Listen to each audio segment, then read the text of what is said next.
ईशान गादी, आप सब देख रहे हैं सारा अधिकार। गिरनी कामगार समिति के 81,000 लोगों को महाराष्ट्र के डिप्टी सीएम एकनाथ शिंदे ने आश्वासन दिया था कि उनके लिए घरों की व्यवस्था की जाएगी। सचिन अहिरे यूबीटी के नेता ने मुंबई मराठी पत्रकार संघ में इस मुद्दे को उठाया है। सचिन अहिरे का कहना है कि उनके गिरनी कामगार संयुक्त कामगार समिति के हज़ारों कामगारों को शेलू और कर्जत साइड में एरिया फ्लैट्स के लिए लेने को कहा गया, लेकिन मुंबई के अंतर्गत जैसे नवी मुंबई थाने वैसे एरियाज़ में यह गिरनी कामगार घर डिज़र्व करते हैं, फ्लैट्स डिज़र्व करते हैं। सचिन अहिरे का कहना है कि इस मामले में किसी को मुख्यमंत्री द्वारा बुलाया तक नहीं जा रहा है। इसके पहले संगठित होकर हम सब मिलकर साथ होकर सरकार के खिलाफ मुहिम चलाई थी, मेहनत किया था और हम सब कामगारों ने संघर्ष किया था। उसके बाद जाकर 15,000 घर बनाकर कामगारों के हित में दिए गए थे।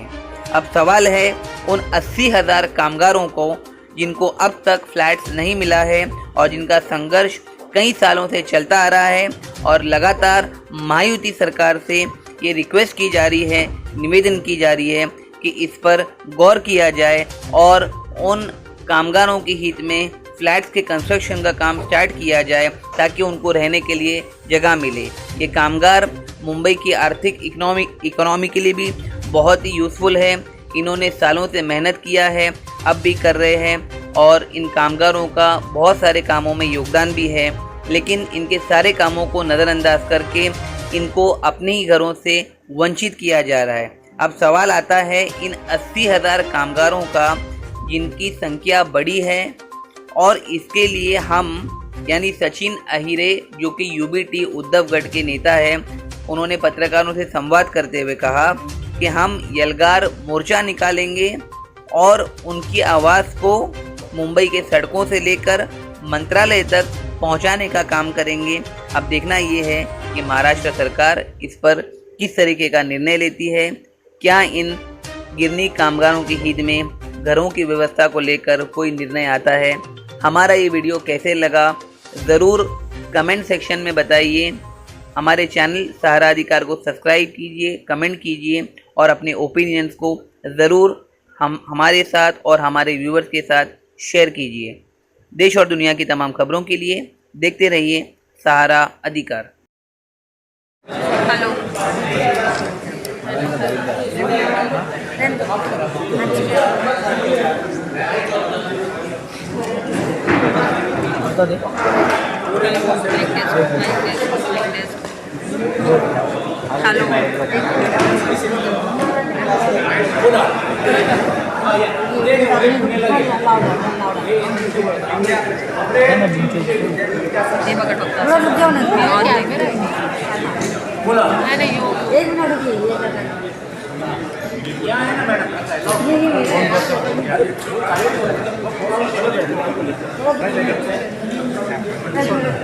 मैम ऑलरेडी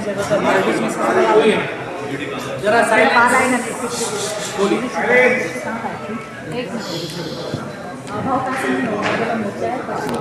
मोठी तयारी आम्हाला करावी लागणार आहे आणि राज्यव्यापी ही सर्व नेते मंडळी जाऊन फिरून आली। या अगोदर आमदारांची समिती केली, सरकारने फक्त भाषणं केली, मतं मागितली आणि नंतर तोंडाला पाणी पुसण्याचं काम चाललेलं आहे। मुंबई शहरामध्ये घर हे शक्य आहे, हे देऊ शकतात, तरी देखील मनस्थिती मानसिकता सरकारची नाही, म्हणून यासाठी सर्व राज्यव्यापी आंदोलन केलं किंवा भेट केल्यानंतर सर्व गिरणी कामगारांना म्हणणं झालं की आपण एक धडक मोर्चा या अधिवेशनामध्ये घ्यायला पाहिजे, म्हणून त्याची सुरुवात ही आजच्या या पत्रकार परिषदेच्या माध्यमातून मी करतो। याआधी अनेक मोर्चे निघालेले आहेत, आंदोलनं झालेली आहेत, या मोर्चाने काय फरक पडणार आहे का? मोर्चा निघालेला नाहीये। 2011 नंतर सर्व संघटना एकत्र आली नव्हती। 2011 नंतर आज पहिल्यांदा आम्ही सर्व मंडळी हे आम्ही येतो। अर्थात त्यातले काही आमचे सहकारी होते ते आता त्यांना काहीतरी साक्षात्कार झालेला आहे की नाही मुंबईत घर मिळू शकत नाही, म्हणून त्यांना माथेरान फिरायला जायचं आहे, ते जाऊ द्या, काय आम्ही त्याच्यात जाऊ इच्छित नाही। परंतु ही जी मंडळी ज्या सर्वजणी एकमत केलं की मुंबईत हे घर शक्य आहे, मिळू शकतो, करू शकतो, त्यासाठी आम्ही एकत्रित झालेलो, म्हणून हा आंदोलन मोठा होण्याची शक्यता नाकारता येणार नाही। पण हे आंदोलन निवड फक्त गिरणी कामगारांपुरता मर्यादित न ठेवता याच्यामध्ये राजकीय पक्षांनी पण सहभाग व्हायला पाहिजे. म्हणून आम्ही सर्व राजकीय पक्षांच्या नेत्यांशी भेटतो. आज योगायोगाने पक्षप्रमुख आदरणीय उद्धव बाळासाहेब ठाकरे हे आम्हाला भेटले. नजीकच्या काळामध्ये आम्ही सर्व महाविकास आघाडी आणि वेळप्रसंगी महायुतीच्या लोकांना आम्ही भेटू. तर ह्या विषयावरती आम्हाला पाठिंबा द्या.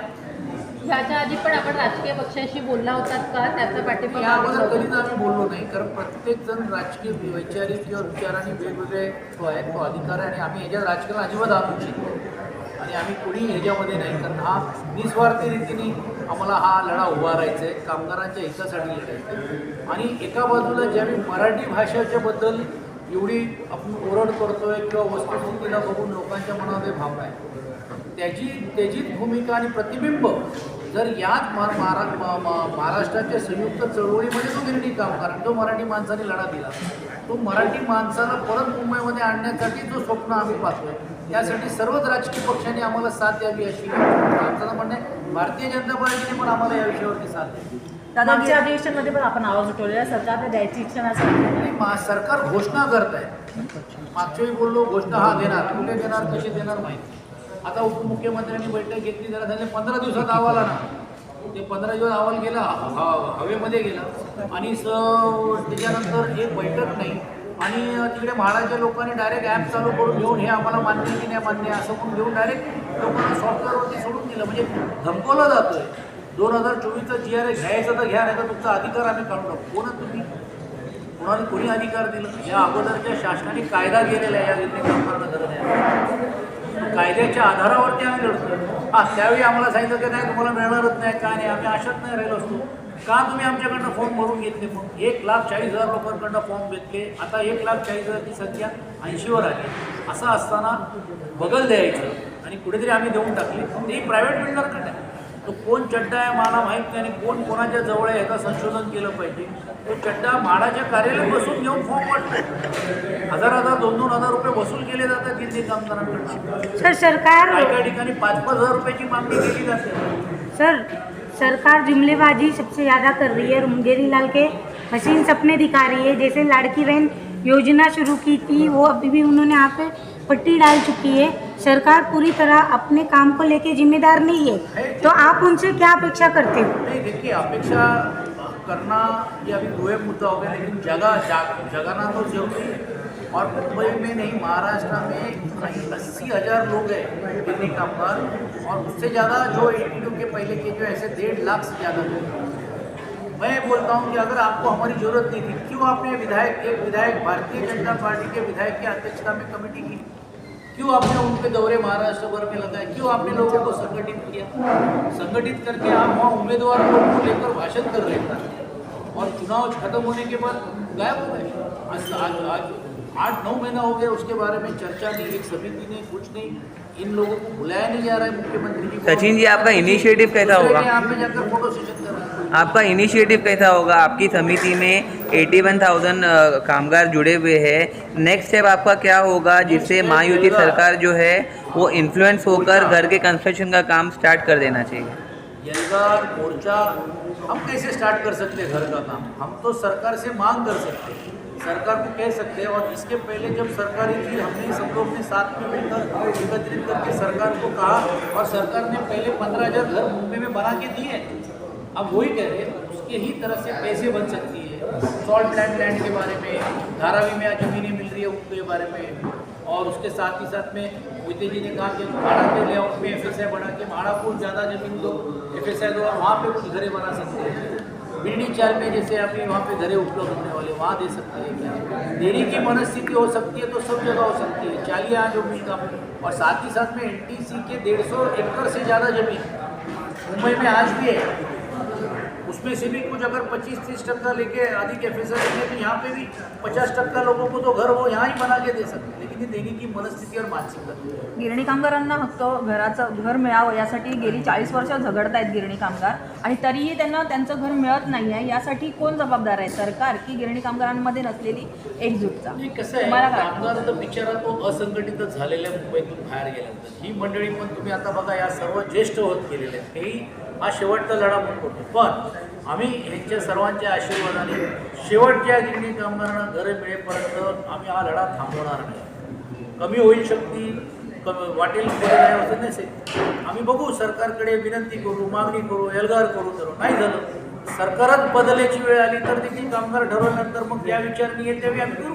पण आम्ही हा संघर्ष सोडणार नाही. कारण गिरणी कामगारांना घरं देत असताना तो हयात जर नसता तर त्याच्या वारस हक्कांना पण घर द्या म्हणून ही पहिली भूमिका आपण मांडली, जेणेकरून बा संयुक्त महाराष्ट्राच्या चळवळीमध्ये माणसाला रेकग्नाइज करण्याचं काम केलं. आपके एल्गार मोर्चा जो होने वाला है उसमें कितनी संख्या में लोग आएंगे और नेक्स्ट डेट उसकी क्या होगी? अभी हम संख्या बताते नहीं है, नहीं तो पुलिस वाले परवानगी नहीं देंगे. अभी हमने पुलिस से परवानगी मांगी है और हमने जैसे कहा कि ये सिर्फ गिरनी कामगारों का नहीं, लेकिन साथ ही साथ में सभी राजकीय दल भी इसमें साथ में आना चाहिए. इसके लिए बाकी सब दलों के प्रमुखों से भी बात हम करने वाले. 29 तारीख को कांग्रेस, राष्ट्रवादी कांग्रेस पार्टी के नेताओं का भी वक्त हमने लिया है, उनसे भी हम मिलने वाले.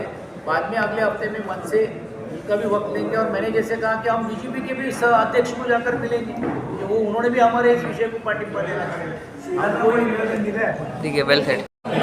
सर नमस्कार, क्या कहना चाहोगे? आज जो मराठी पत्रकार संघ में जो कॉन्फ्रेंस हुई है, ये बहुत बड़ा मुद्दा है गिरनी कामगार का. अभी तक सरकार के कान में जू तक नहीं रेंगी है. इस विषय को लेके क्या कहना चाहोगे?